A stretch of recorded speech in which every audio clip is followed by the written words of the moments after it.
कुरान मुक़द्दस के तिलावत से ही करेंगे। कुरान मुक़द्दस वो किताब है जिसने वहशत और जहालत के दौर में इल्म और इल्मा के लिए रोशन किए, जिसने अदल और इंसाफ को चार दर आलम में बिठा दिया और जिसने फसाहत और बलागत के शहसवारों को फक्तु बिसूरतिन मिन मिस्लिही का चैलेंज देकर ज़ेर कर दिया, जिसने जुहूद और तअद्दुद, इंतिशार और इख्तिलाफ को दूर करके हिकमत और दानिश का एक अज़ीम नमूना पेश किया।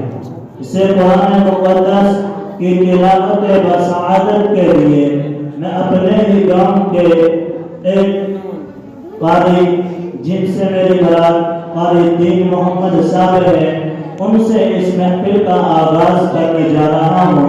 हज़रत वाला को मैं शेर के साथ दावत दूँ, सुनाओ नगमा कुरान का कि हम बेदार हो जाएं, सुनाओ नगमा कुरान का कि हम बेदार हो जाएं, अंधेरों से निकलकर साहिब अनवार आज हो जाएं।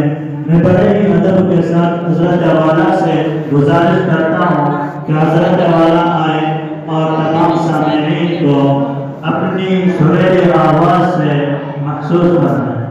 बिस्मिल्लाहिर्रहमानिर्रहीम।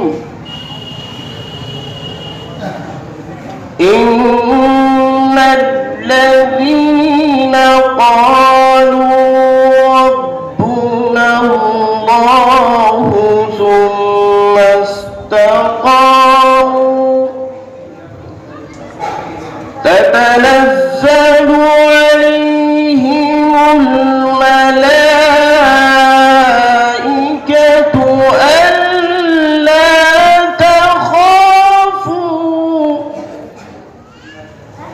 ألا تخافوا ولا تحزنوا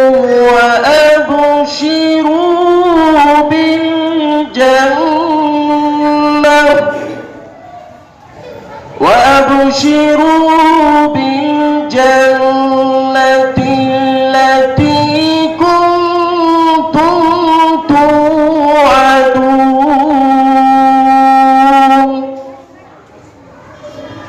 نحن أولياؤكم في الحياة الدنيا وفي الآخرة ولكم فيها ما تشتهي أنفسكم